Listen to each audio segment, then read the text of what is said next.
మొన్న ఒక వీడియో పెట్టాం కదా మనం. ఇంటర్వ్యూలో క్యాండిడేట్ అన్ని క్వశ్చన్స్ కి ఆన్సర్ చేశాడు, కానీ ఇంటర్వ్యూవర్ రిజెక్ట్ చేశాడు. ఎందుకు అని కామెంట్స్ చేయండి అని చెప్తే చాలా వ్యూస్ వచ్చాయి, మంచి రెస్పాన్స్ వచ్చింది. కామెంట్స్ కూడా చేశారండి. మీ అందరికీ కూడా థ్యాంక్స్. ఏంటి కారణం అంటే, చెప్పు, ఏదో ఏదో ఒకటి చెప్పు. అన్ని క్వశ్చన్స్ కి ఆన్సర్ చేయడం అనేది ఇంటర్వ్యూవర్ యొక్క ఈగోని దెబ్బతీస్తుంది. నన్ను అడగాలి, ఒప్పుకోను, బతిమాలాలి, సంవత్సరం పడుతుంది. ఫస్ట్ ఆఫ్ ఆల్ ఎందుకంటే ఆయన అడిగే క్వశ్చన్లలో డెప్త్ లేదు అనేటటువంటి అజంప్షన్ కి ఆయన వెళ్తాడు.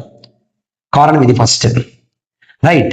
సో క్వశ్చన్స్ అడిగినటువంటి కొన్ని క్వశ్చన్స్లలో క్యాండిడేట్ ఏమో 5 years, రైట్? ఆయన అడిగిన క్వశ్చన్స్ మాత్రం 10 years ఎక్స్పీరియన్స్ ఉన్న వాళ్ళు కూడా ఆన్సర్ చేయలేని కొన్ని క్వశ్చన్స్ అడిగాడు.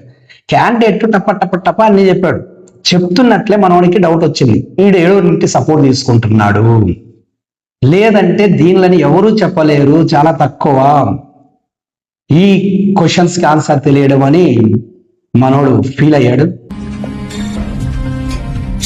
దీని అర్థం ఏంటంటే, ఇంటర్వ్యూలో అడిగినటువంటి అన్ని క్వశ్చన్స్ కి ఆన్సర్ చేయాల్సిన అవసరం లేదు. 70 to 85% మీరు ఆన్సర్ చేయగలిగితే వాళ్ళు ఒకవేళ మీ ఓకే అనుకుంటే 100% మీరు సెలెక్ట్ అవుతారు.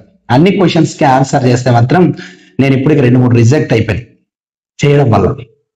చేయకండి, మనకు అన్ని తెలుసు, కానీ 2-3 అన్నా కూడా ఆ చేసేటటువంటి వ్యక్తి యొక్క ఈగోకి వదలండి.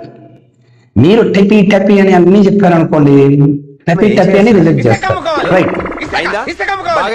ప్రతిదానికి ఓవర్ ఎక్స్ప్రెషన్.